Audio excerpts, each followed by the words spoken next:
West Coast Cookbook and Speakeasy with Chef Justice Putnam. Netrootsradio.com.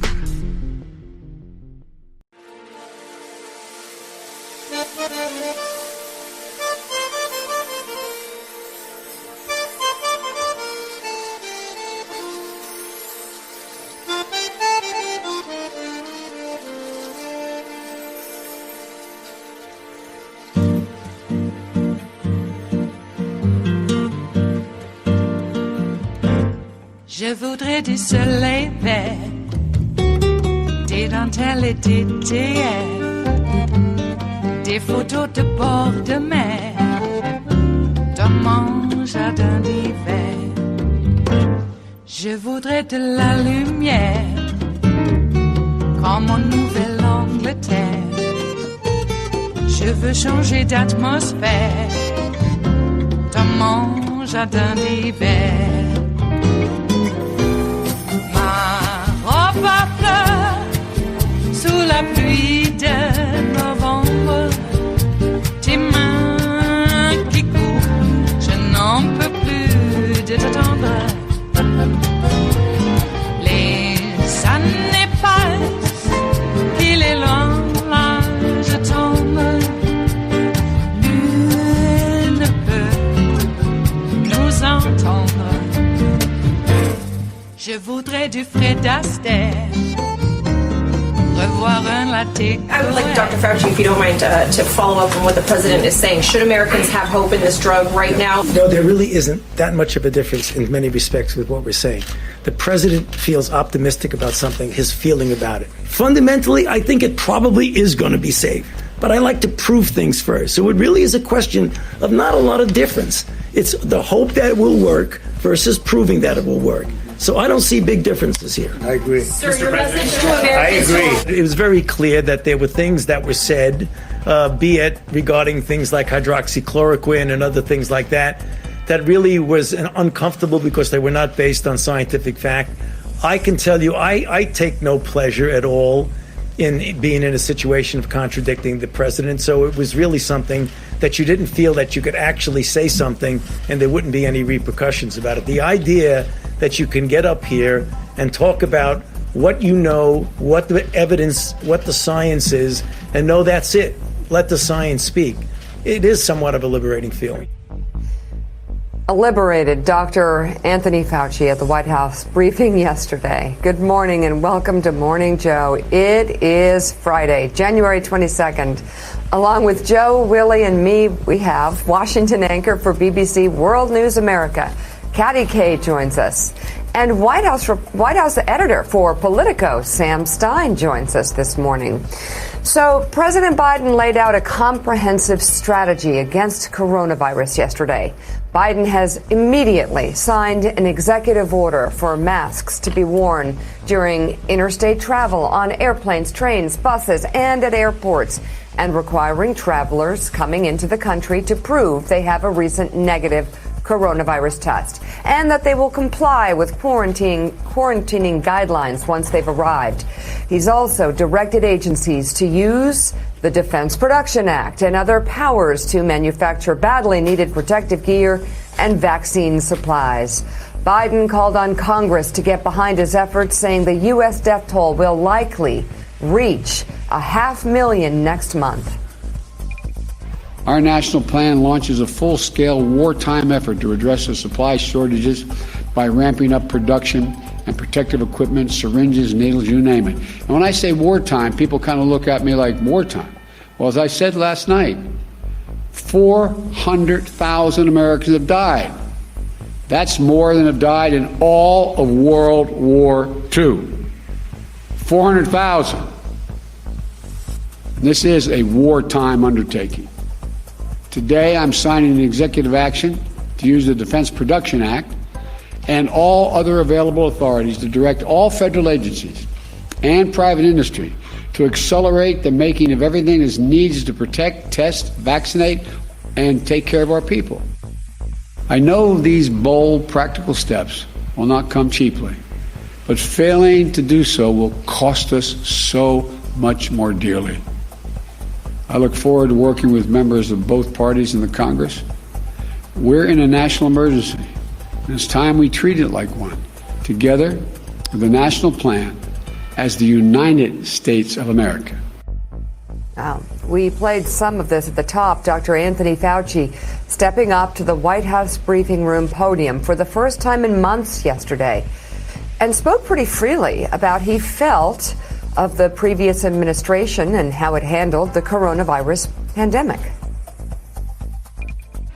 One of the new things in this administration is if you don't know the answer, don't guess. Just say you don't know the answer. One of the things that we're going to do is to be completely transparent, open, and honest.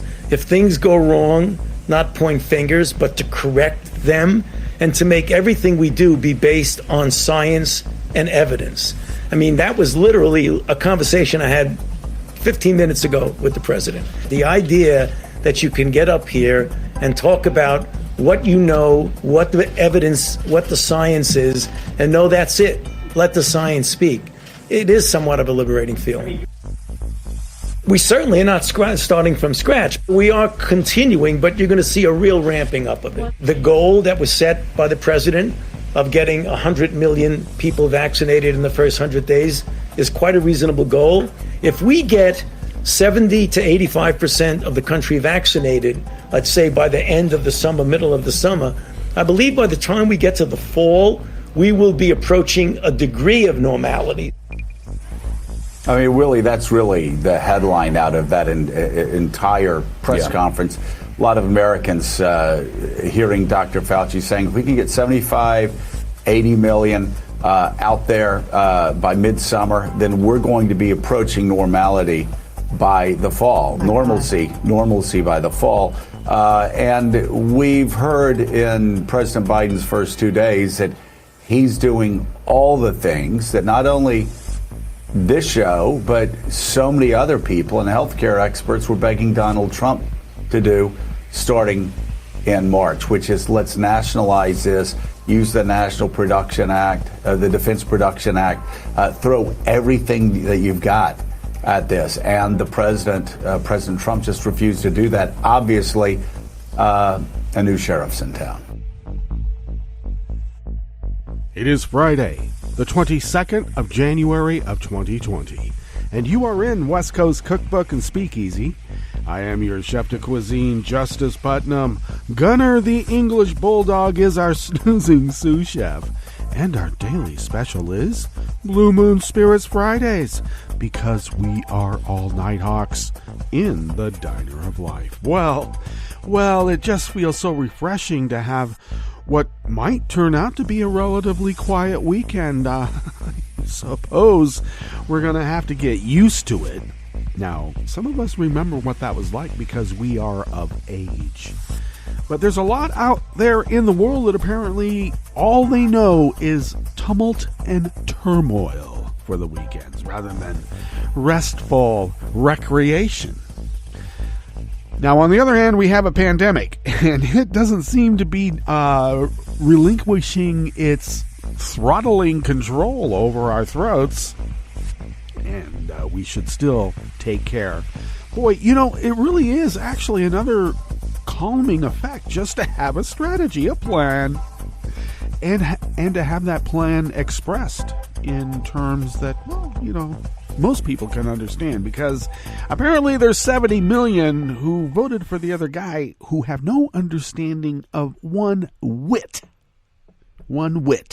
And I'll just leave it at there. We can figure out what wit they lack indeed.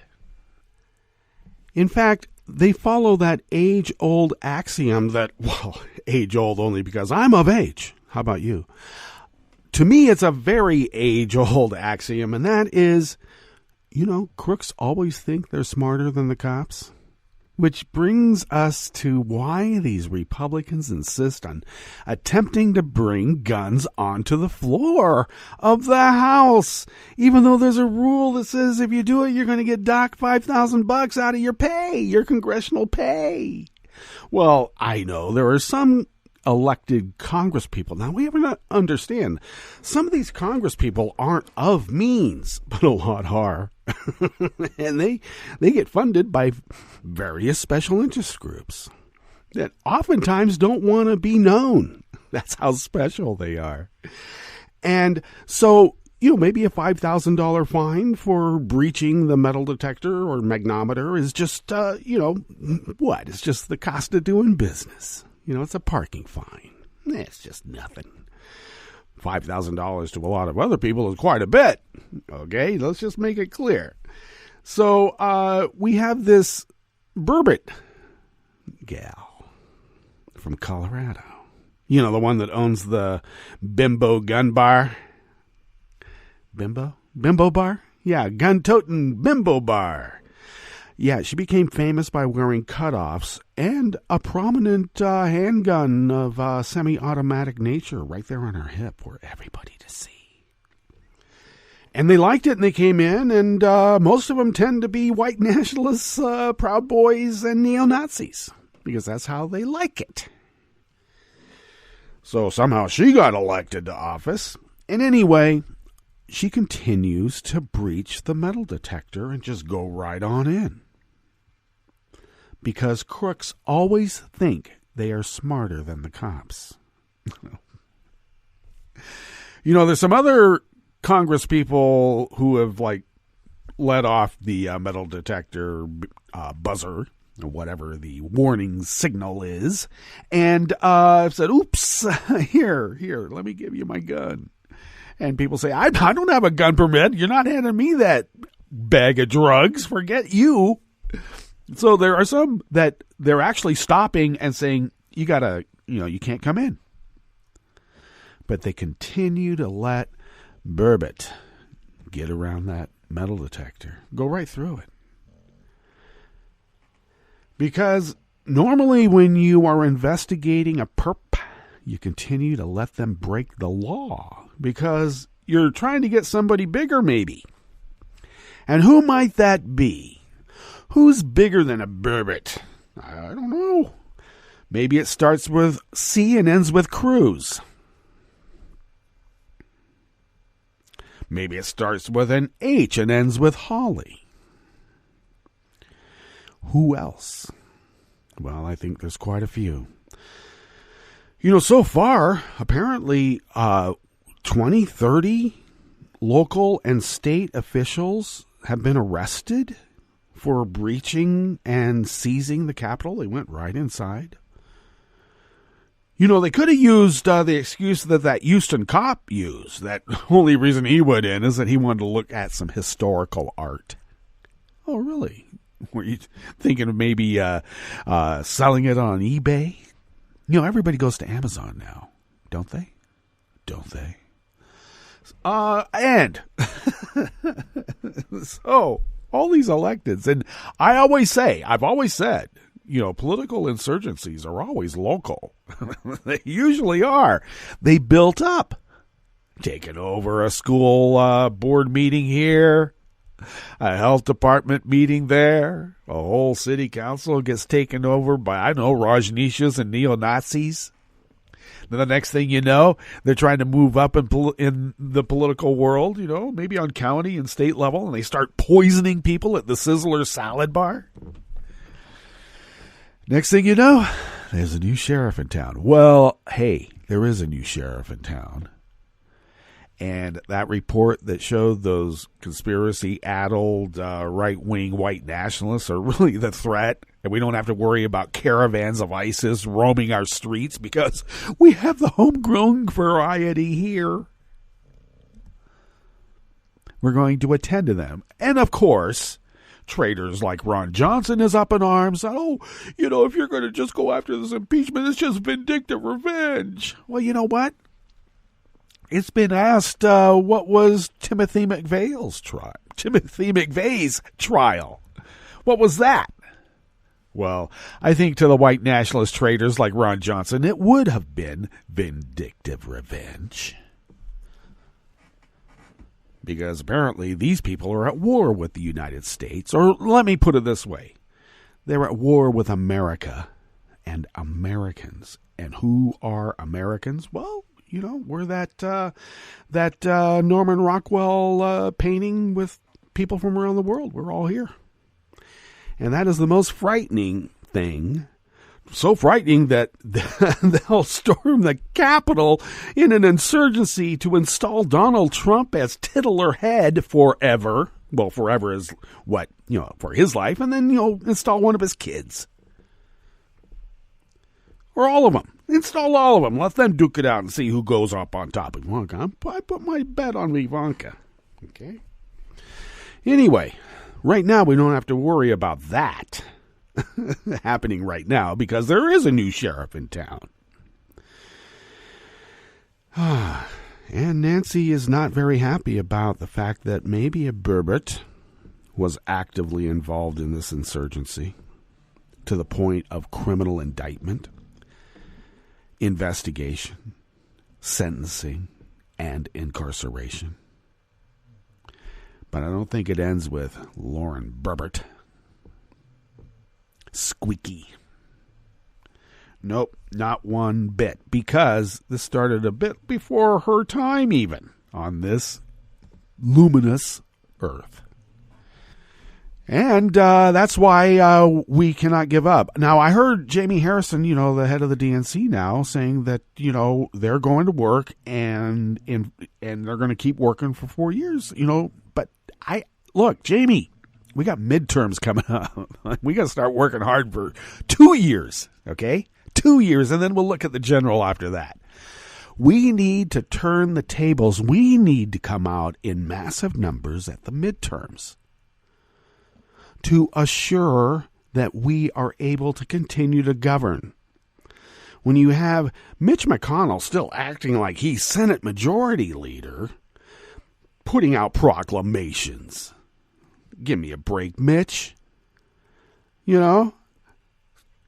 all concerned about the rules of the Senate aren't being followed. Well, after stealing 2 Supreme Court seats and 110 judicial nominees from Obama, I don't think you have much of a leg to stand on there. And I don't mean that in a very insulting way because I know that he had polio and stuff. So maybe I shouldn't go there. But, you got to be careful about the insults that you use because it might be a little too cruel, and we're not cruel. All right? So I'm sorry for using that. But, he is the Grim Reaper. And he might be playing chess with himself to see where he might be going. But we already know where that is. What's on the rest of the menu here on Blue Moon Spirits Fridays? Oh, God. We now get to imbibe in a much more pleasurable fashion rather than one out of dread. Okay? Starting off in the Bistro Cafe. Of course, Dr. Fauci does feel liberated, and it is fabulous. And look, we're at war with a virus. That's why we need to have a wartime footing and strategy. Oh, everything's so militaristic. Everything's so martial. Well, you know what? The virus doesn't care. Okay? Ignoring it will not make it go away. Not at all. On the rest of the menu in the Bistro Cafe, part of West Coast Cookbook and Speakeasy, Biden has halted all border wall construction after a final frantic surge during the inauguration. Oh, these people. And I mean that seriously when I say these people. Time and transparency is needed as the new administration inherits a disheartened Census Bureau. And they are disheartened because of 4 years of being attacked by, the titular head of fascism in the United States. And a group of prominent attorneys have filed a letter with the New York judiciary to suspend Rudy Giuliani's law license for false election claims and inciting a mob.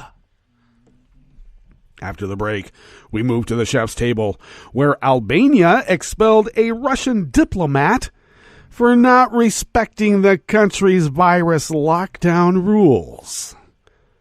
It applies to everybody. The virus doesn't care. And Google threatened to pull its search engine out of Australia over news content fees. A harbinger of things to come. All that and more on West Coast Cookbook and Speakeasy. Bon appetit.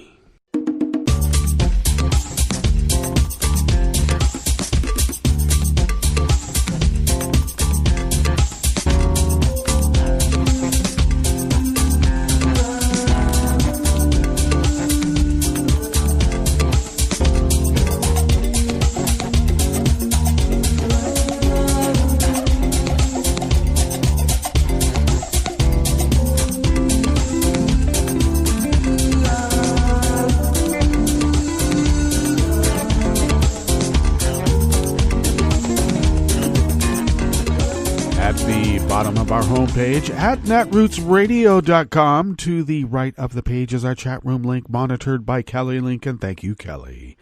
To the left of that chat room link, and the social media scroll too. Okay, and that social media scroll is Twitter. Well, it is. Anyway, to the left of those, at or near the bottom of our homepage at netrootsradio.com, is the link to our Patreon page. And if you could become a recurring Patreon of Netroots Radio and possibly send us the equivalent of what it might cost you to purchase an espresso-type coffee drink when one could do that with impunity, if you could send those funds our way once a month, we are able to stretch those dollars really beyond compare on the quantum level. In fact, we leave no strange quark unstretched. And with those stretched dollars, we pay our bills and we fly under the radar because there's still that technology. Yeah, echolocation.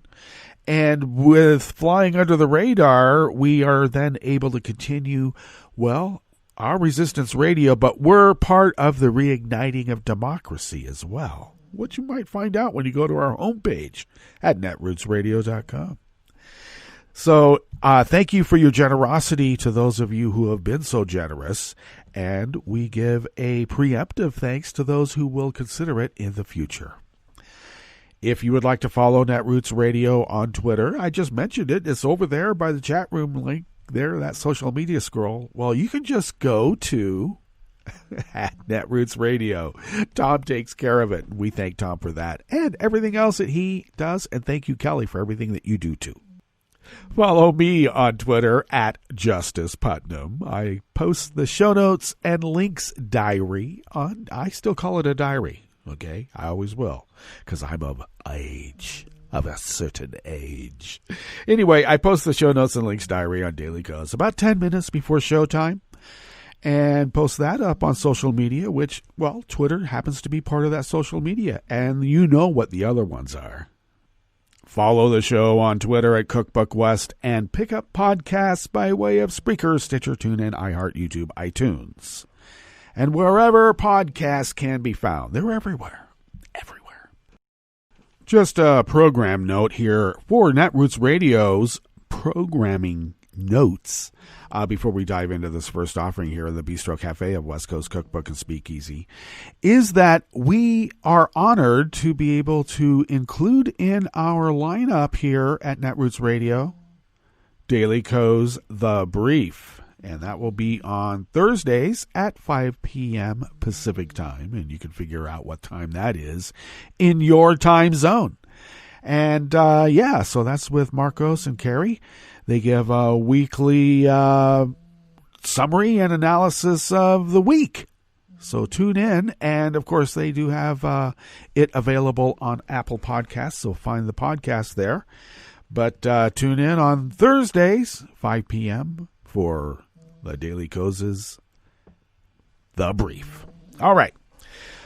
Okay, so we have the French 77s all virtually mixed and poured for your imbibing pleasure in the virtual world. So do virtually imbibe.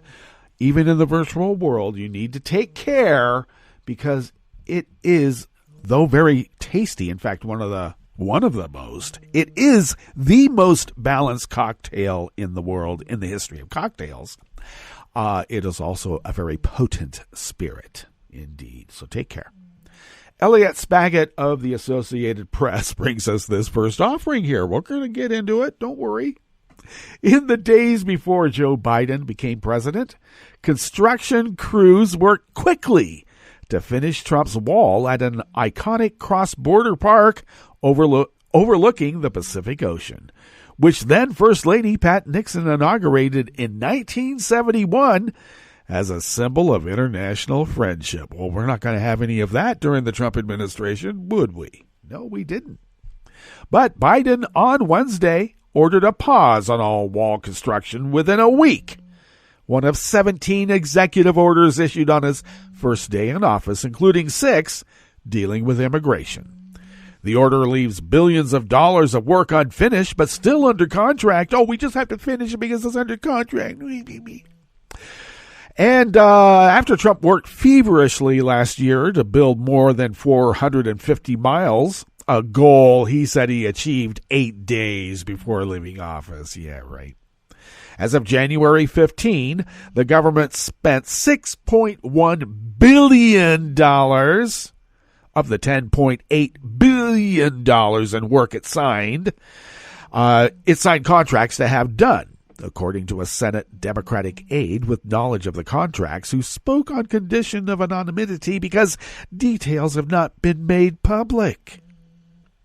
The full amount under contract would have extended Trump's wall to 664 miles. Biden, seeking to fulfill a pledge not to build, quote, another foot, end quote, gave his administration 2 months to determine how much it would cost to cancel contracts and whether money could be spent elsewhere. Well, if you have all that steel, there's a lot of bridges that need some work. Just saying.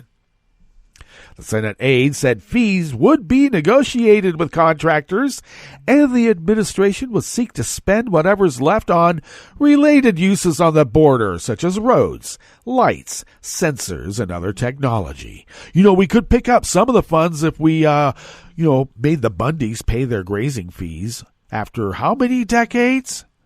20? More? 30 years of not paying their grazing fees? That would put a big dent in paying off these contractors that Trump signed up for.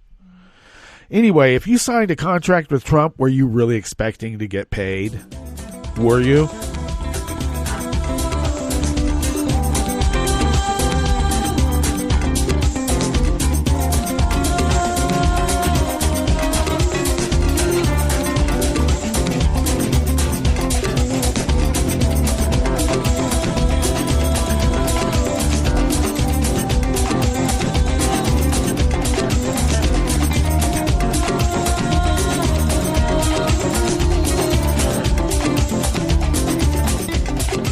Mike Schneider of the Associated Press brings us this next offering here in the Bistro Cafe of West Coast Cookbook and Speakeasy. Battered by criticism that the 2020 census was dangerously politicized by the Trump administration, the U.S. Census Bureau under a new Biden administration has the tall task of restoring confidence in the numbers that will be used to determine funding and political power. Picking up the pieces of a long, fractious process that spooled out during a global pandemic starts with transparency about irregularities in the data, former Census Bureau directors, lawmakers, and advocates said.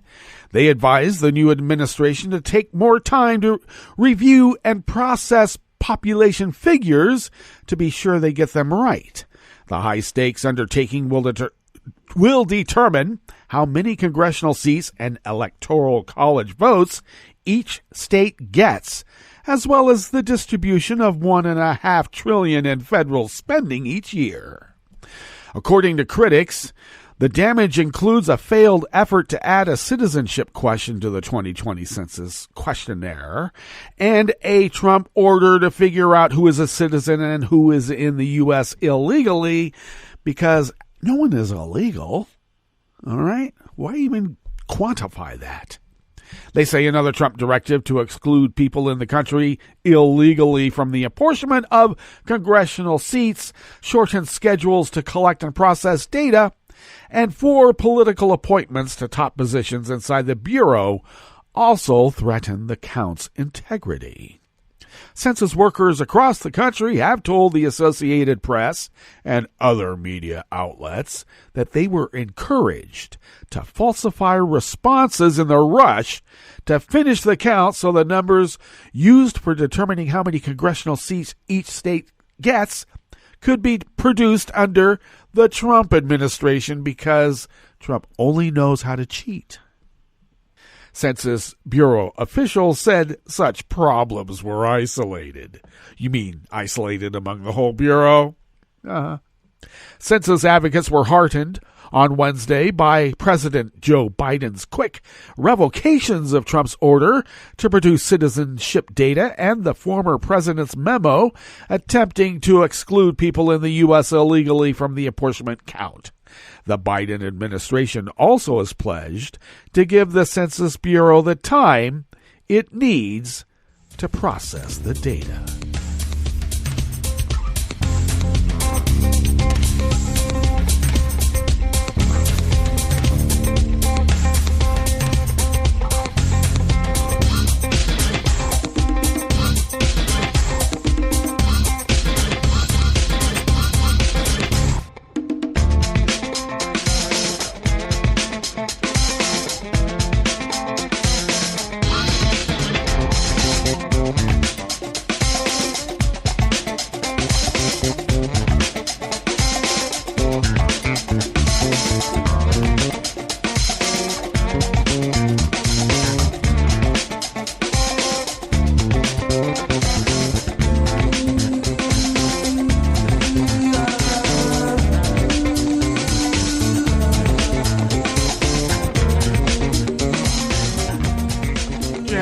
And Carolyn Spezio of Reuters brings us this final offering here in the Bistro Cafe of West Coast Cookbook and Speakeasy.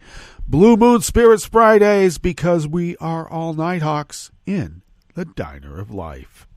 A group of prominent attorneys yesterday, Thursday, asked New York's judiciary to suspend the law license of former President Donald Trump's lawyer, Rudy Giuliani, for making false claims in post-election lawsuits and for urging Trump supporters to engage in, quote, trial by combat, end quote, shortly before they storm the U.S. Capitol. The letter, spearheaded by the organization Lawyers Defending American Democracy, called for immediate suspension of the license, pending an investigation of Giuliani, who served as a federal prosecutor and a New York City mayor. Well, I would call that a New York City philandering mayor, but that's just me. And that was before Trump hired him as to be his personal attorney. Now, you know, after Rudy stopped being the philandering mayor, he went on to form his own lobby shop. And what was that? Well, they were pretty much mess up democracies all over the former Soviet bloc. You want an emerging democracy to die and wither on the vine? Get Rudy. This complaint is not about law, not politics, or this complaint is about law, not politics, said the letter to the Attorney Grievance Committee of the Appellate Division of the Supreme Court of the State of New York, First Judicial Department. It was signed by more than 40 lawyers. Giuliani did not immediately respond to requests for comment because he hadn't had enough of his, I don't know, what does he drink in the morning? Just Chianti? I don't know. Some sort of basket wine, I'm sure. What? Attorneys not affiliated with the group, including a lawyer who defends other lawyers from ethics complaints, said the letter could have serious consequences for Giuliani. The Grievance Committee, part of New York State Judiciary, has the power to censor and suspend lawyers and revoke their law licenses. Giuliani led a legal team that tried to overturn Trump's election defeat, but failed to produce any evidence of widespread fraud. The team lost dozens of court cases, actually every single one, and the only one they did win, you know what that was for?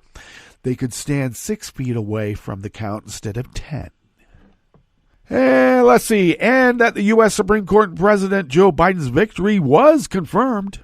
Criticisms of Giuliani escalated after the deadly January 6 attack on the Capitol by a pro-Trump mob. Shortly before, Trump told supporters to fight like hell, and Giuliani urged trial by combat. The letter to the disciplinary body cited Giuliani's false statements in court and in public about widespread voter fraud, as well as his call for trial by combat. Attorney suspensions and disbarments are very unusual, said Brian Faunan, a lawyer in Tennessee who defends other lawyers in ethics matters, but the letter lays out strong evidence against Giuliani, and he may face a public reprimand, said Faunan.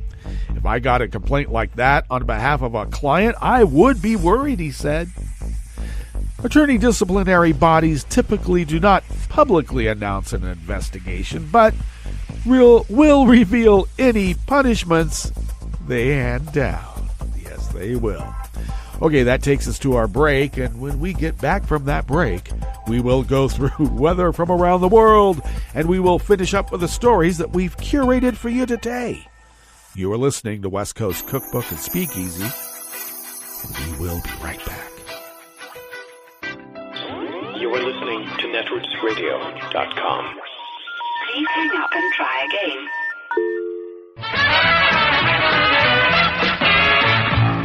From a point at sea to the circles of your mind, a new force is at work for planetary transformation. New radio for a new Earth.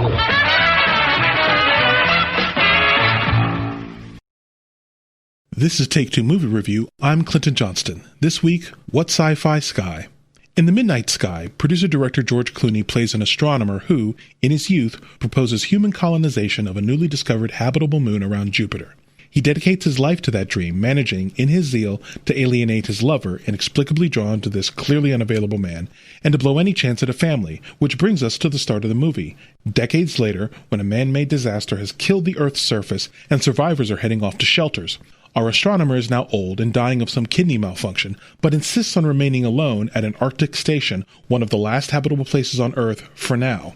His goal, to stay alive while both his body and his planet rot, long enough to warn a returning mission from Jupiter colony to abort their homecoming and go back. Yeah, so it's not a light film. I'll even spoil it a little and tell you that it isn't even like a 2001 or a Contact where an alien ex machina provides salvation, transcendence, or emotional catharsis at the end. It's not that kind of science fiction. But what kind of science fiction is it? Clooney gives The Midnight Sky the quiet, contemplative tone of serious SF, but the movie neither asks nor much less answers any hard or interesting questions. It keeps your attention, yes, but unless I miss something, we're left at the end with nothing more than a survival melodrama. I mean, maybe it lauds the masculine paradigm of, I sacrifice my emotional and physical life so that my descendants may prosper, but while that's there, the movie doesn't push the idea to be a theme. Still, Mark L. Smith has given us a smartly structured screenplay, and that he always maintains just enough mystery to keep you in the story. So what's sci-fi in The Midnight Sky? Well, it ain't space opera, it ain't Star Wars. It gets much closer to Arrival, without actually arriving there. This has been Take Two Movie Review. I'm Clinton Johnston. Catch up with us at TakeTwoMovieReview.com and feed us back on our channel on YouTube.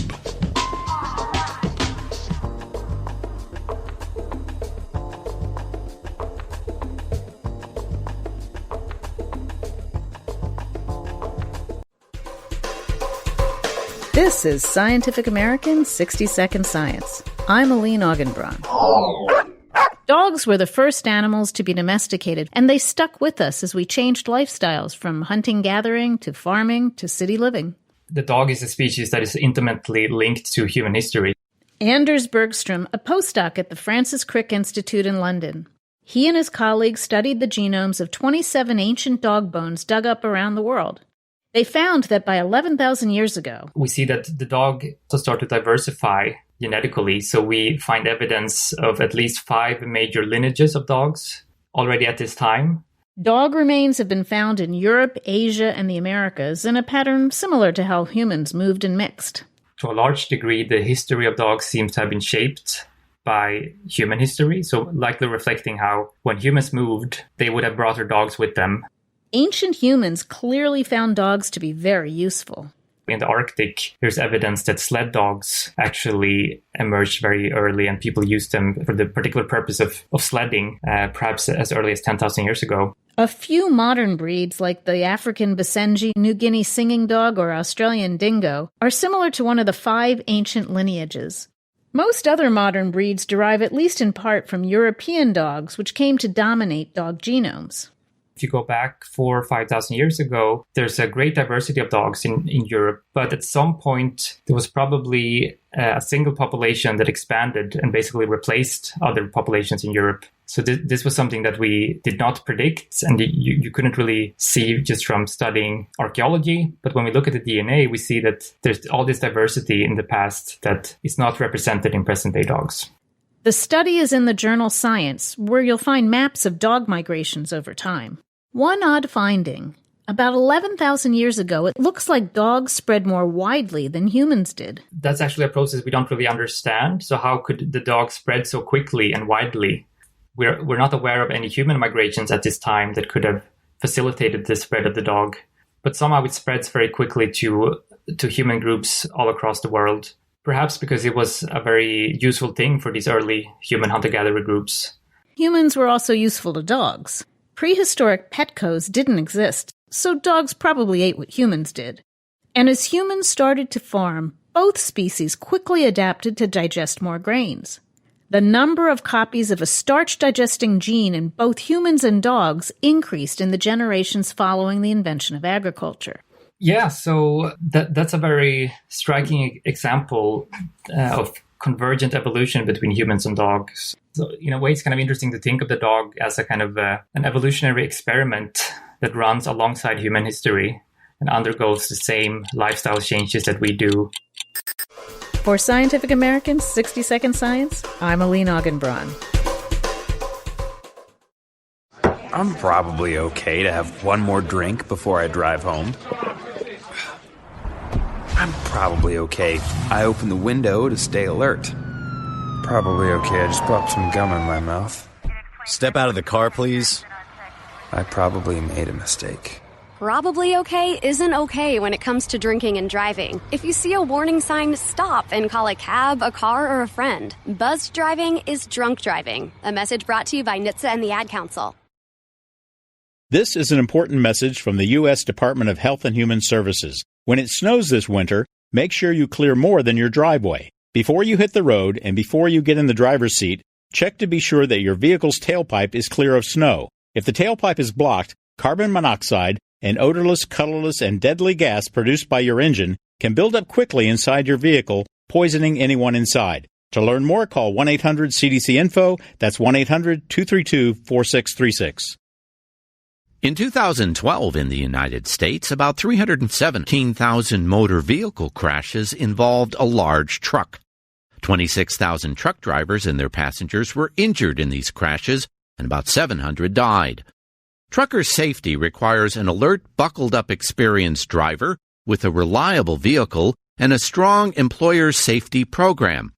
Seatbelts are the most effective way to prevent an injury or death in a motor vehicle crash, but in 2013, 1 in 6 drivers of large trucks didn't use their seatbelts. Employers can help truck drivers stay safe by committing to driver safety programs at the highest level of leadership, establishing and enforcing driver safety policies, including requiring everyone in the truck to buckle up, and addressing factors that contribute to crashes, such as drowsy and distracted driving. To learn more, visit cdc.gov/vital signs. This program is presented by the Centers for Disease Control and Prevention. The discovery of penicillin in 1928 by Alexander Fleming was one of the greatest scientific achievements of the 20th century. It's hard to imagine a world before the development of what many consider to be miracle drugs. However, just 90 years ago, antibiotics weren't available. Thanks to antibiotics, some common illnesses such as strep throat are now easily treated, whereas in the past they often led to serious complications. Antibiotics serve an important role in keeping you and your loved ones healthy, but it's important to remember that antibiotics only treat bacterial infections. Most common infections such as colds, flu, Most sore throats, bronchitis, and many sinus and ear infections are caused by viruses and do not respond to antibiotic treatment. These infections can be overcome by simply treating the symptoms and letting the illness run its course.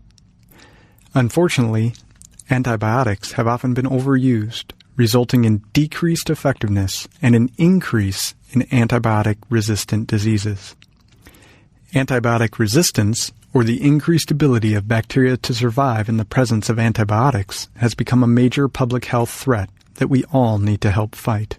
When a person takes antibiotics, they are at risk for possibly having a bad reaction to these drugs. Some side effects can be quite serious, or even life-threatening in the case of an allergic reaction or severe diarrhea. This is why it is very important to only use antibiotics when they are absolutely needed, and not for viral infections. Talk to your healthcare professional about the best treatment for your illness.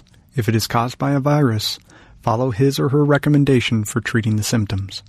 Learn more about appropriate antibiotic use and how to feel better when you don't need an antibiotic by visiting CDC's Get Smart, Know When Antibiotics Work website at cdc.gov/getsmart/community. For the most accurate health information, visit www.cdc.gov or call 1-800-CDC-INFO.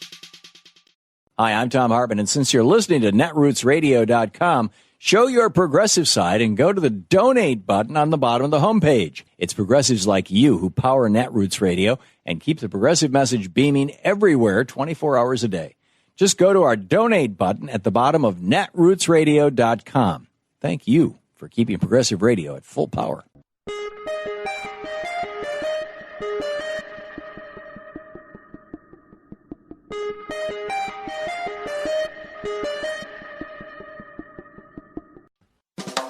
This is 60 Second Civics from the Center for Civic Education. I'm Mark Gage. Slavery was not confined to the South. It was well entrenched in the North. New York and New Jersey retained significant slave populations. Even in the late 1790s, 1 in 5 New York City households kept domestic slaves, while slaves worked on the farms on many Hudson River estates, along with white tenant farmers. Northern founders and framers were no less conflicted about slavery, although some took a more active role in trying to end it. Benjamin Franklin began, as early as 1729, printing Quaker tracts against slavery and the slave trade. In his later years, Franklin became a courageous, outspoken president of the Pennsylvania Abolition Society. Nonetheless, as biographer Edmund Morgan has noted, not until late in life did it, slavery, begin to trouble his conscience. John Adams never owned a slave. He denounced slavery as a foul contagion in the human character. Even so, Adams did not always translate his beliefs into practice. As a lawyer, he occasionally defended slaves, but as a politician, he made no effort to loosen the shackles of those in bondage. That's all for today's podcast, 60 Second Civics, where civic education only takes a minute.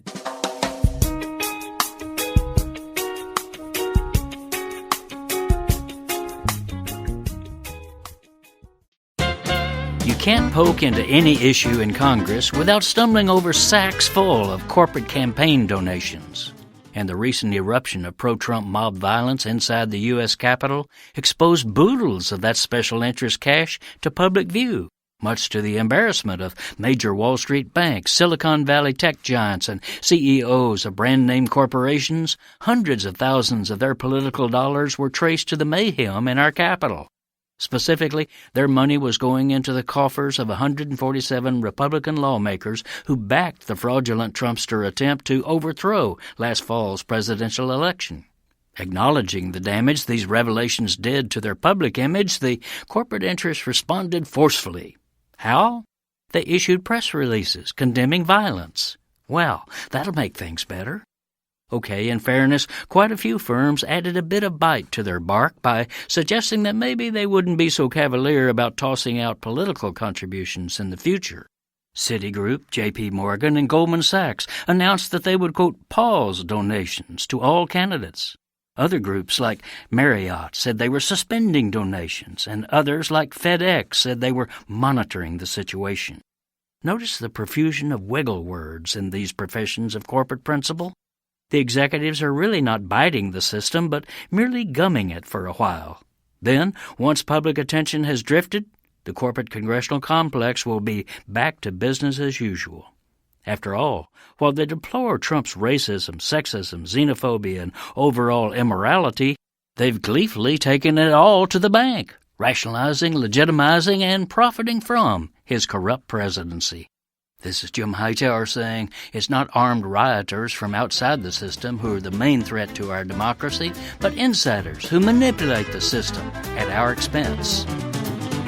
Need an antidote to the progressive blues? Want some good news about how grassroots folks are rebelling against the corporate powers and winning? Well, here's an easy-to-swallow pill for you, the Hightower Lowdown. Hightower's monthly newsletter will give you the lowdown, even as it lifts you up. It's 4 pages a month, jam-packed with facts you can use, actions you can take, and Jim's own Texas humor, all for only $15 a year. To become a lowdowner, go to hightowerlowdown.org. I'm Rick Smith, and this is Labor History in 2. On this day in labor history, the year was 1959. That was the day the Susquehanna River flooded several mines throughout the Wyoming Valley of Pennsylvania. It marked the virtual end to coal mining in the northern anthracite region, whose coal mines provided some 11,000 jobs. Knox Coal Company, owned by reputed mobster John Scandra, ordered workers to illegally excavate underneath the river to get coal seams near Port Griffith. The company hit the jackpot and mined rich new veins. Even though state regulations mandated a rock cover of 35 feet when tunneling underneath a waterway, theirs was only about 6 feet thick. The roof of Knox Coal's River Slope mine soon collapsed, and a reported 10 billion gallons of water, ice, and debris from the river came smashing through. The collapse created a whirlpool, and dams were built to divert the river. 81 miners were trapped, and many desperately searched for hours for an escape. Some were able to get out through an abandoned air shaft. The bodies of another 12 miners were never recovered. Audrey Beloga-Calvi recalled in an interview that her father, a miner who died in the flooding, predicted trouble at the mine before his death, saying, quote, "When the water would get high, he'd say, 'God, if that river ever breaks in, we'll be drowned like rats.'" 10 were indicted, including the mine's president, Louis Fabrizio, Knox's superintendent, and incredibly, United Mine Workers of America District 1 president and secret partner in the mine, August Lippy. Several would serve prison time. 4 owners were convicted of tax evasion, and 4 local Union 8005 officials were convicted of taking bribes in sweetheart deal contracts, including Lippy. Labor History in 2 brought to you by the Illinois Labor History Society and The Rick Smith Show. For more information, go to laborhistoryin2.com.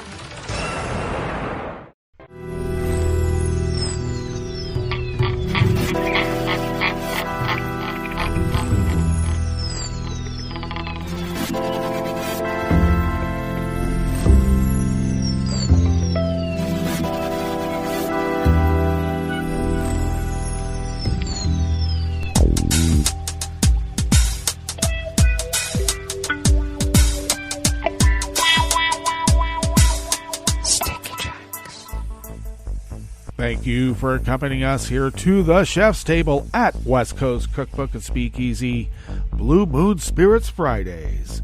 We always begin, whether from around the world, along the banks of the Rogue River in the Rogue River Valley of Southern Oregon on the west coast of the continental United States of America, where it is currently 38 degrees Fahrenheit, cloudy early, then off and on rain showers for the afternoon. We've had quite a bit of rain, not so much showers, but some rain in measurable quantities here this morning. Expecting, somewhere between 1/10 to 1/4 of an inch. And we will have a high in the mid to low 40s. A little bit cooler than what we've had. Overnight lows will be in the mid to low 30s with considerable cloudiness, winds light and variable. And mostly cloudy skies early tomorrow, Saturday. Partly cloudy in the afternoon, highs in the mid 40s with winds light and variable. And then rain and snow coming on Sunday and should be lasting in those, measurable quantities too of 3 inches to a foot. And we'll see how that works out because it will be slushy and that's not so fun for some people. Confirmed cases of coronavirus in Jackson County in the southern part of Oregon have now risen to 7,043, with confirmed deceased now at 90. Okay. Pollen is rated at none right outside the window here in Rogue River proper. The air quality index for the region is good at 20 parts per million, and the daytime UV index is low at 2. Barometric pressure is holding steady at 29.93 inches. Visibility is down to 4 miles, and relative humidity is at 97%. Weather from around the world is brought to you by people's personal weather stations that they've planted somewhere on their property, and they're crowdsourcing for the weather underground. Okay? And that's how we do it. London is 45 and partly cloudy. Paris is 47 degrees and partly cloudy. Rome is 60 and mostly cloudy. Kyiv is 34 and fair. Kabul is 31 with a snow shower. Hong Kong is 64 degrees and clear. Tokyo is 50 and mostly cloudy. Sydney, Australia is 75 and clear. San Francisco, California is 48 degrees and partly cloudy. And New York is 42 degrees Fahrenheit and cloudy. And that is weather from around the world, brought to you by people's personal weather stations that they purchased. And these people crowdsource for the weather underground. And that's how we do it.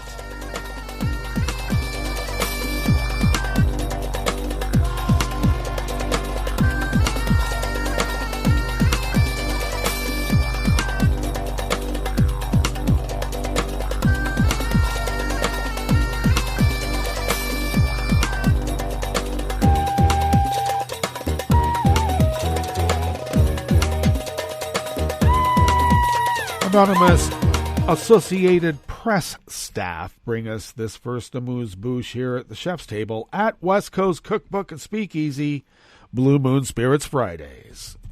Albania yesterday, Thursday, expelled a Russian diplomat for not respecting the country's virus lockdown rules.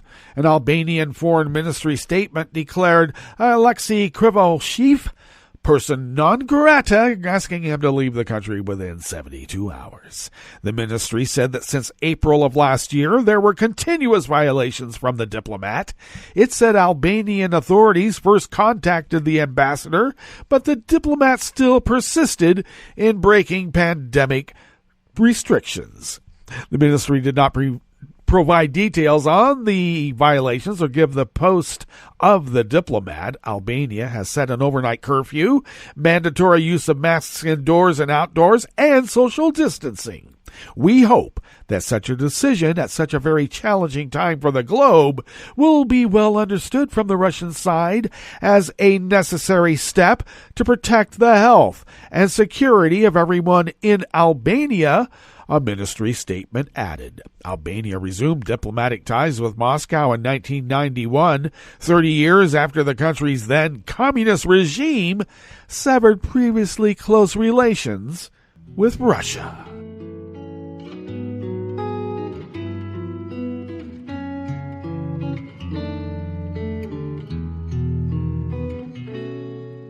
Je te donne ce mon amour pour la vie entière. La promesse de me trouver à tes genoux. Aussitôt que tu m'appelles, rester toujours fidèle. C'est tout, c'est tout. Je te donne tous mes printemps, mes étés de mer, mes automnes quand les feuilles tombent partout. Si ce n'est pas une bonne affaire, je te donne tous mes hivers. Nick Perry of the Associated Press brings us this final amuse-bouche here at the chef's table at West Coast Cookbook and Speakeasy. Google today threatened to make its search engine unavailable in Australia if the government went ahead with plans to make tech companies pay for news content. Australian Prime Minister Scott Morrison quickly hit back saying, "We don't respond to threats." Australia makes our rules for things you can do in Australia. Morrison told reporters in Brisbane, that's done in our parliament. It's done by our government, and that's how things are done here in Australia. The confrontation highlights Australia's leading role in the global movement to push back against the outsized influence of U.S. tech giants over the news business. Morrison's comments came after Mel Silva, the managing director of Google Australia and New Zealand, told a Senate inquiry into the bill that the new rules would be unworkable. If this version of the code were to become law, it would give us no real choice but to stop making Google available in Australia, Silva told senators, and that would be a bad outcome not only for us, but also for the Australian people, media diversity, and the small businesses who use our products every day. Well, that sounds like a leg-breaking threat now, doesn't it? Welcome to America. Well, Google, I think maybe they're getting the pushback that they need. Okay, that brings us to the end of our broadcast period for the day and, of course, the week, but we will meet up on Monday for River City Hash Mondays. So do stay tuned to Netroots Radio all day and all night and all weekend, because it should be a very restful weekend, but if there's breaking news, you're going to hear it on Netroots Radio as it breaks. So do stay tuned, and we'll meet up here on Monday, right here in West Coast Cookbook and Speakeasy. Bon appetit.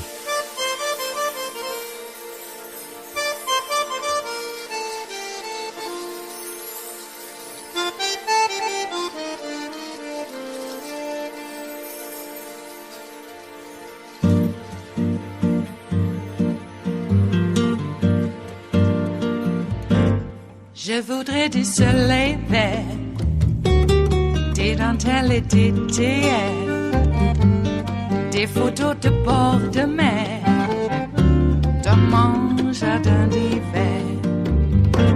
Je voudrais de la lumière, comme en Nouvelle-Angleterre. Je veux changer d'atmosphère, dans mon jardin d'hiver. À fleurs sous la pluie de novembre, tes mains qui courent, je n'en peux plus de t'attendre. Les années passent, qu'il est loin, là je tombe. Nul ne peut nous entendre. Je voudrais du Fred Astaire, revoir un latte Goël. Je voudrais toujours te plaire dans mon jardin d'hiver. Je veux déjeuner par terre, comme au long de golfe clair. T'embrasser les yeux ouverts dans mon jardin d'hiver.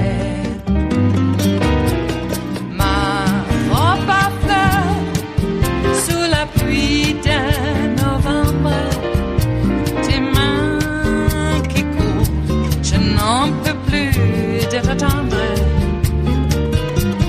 Les années passent, il est loin, là je tombe. Nul ne peut nous entendre. Ba-da-da-dum-di-da-dum. Ba-da-da-dum-di-da-dum. Ba-da-da-dum-di-da-dum. Dans mon jardin d'hiver. Ba-da-da-dum-di-da-dum. Ba-da-da-dum-di-da-dum. Ba-da-da-dum-di-da-dum. Dans mon jardin d'hiver. Dans mon jardin d'hiver. Dans mon jardin d'hiver.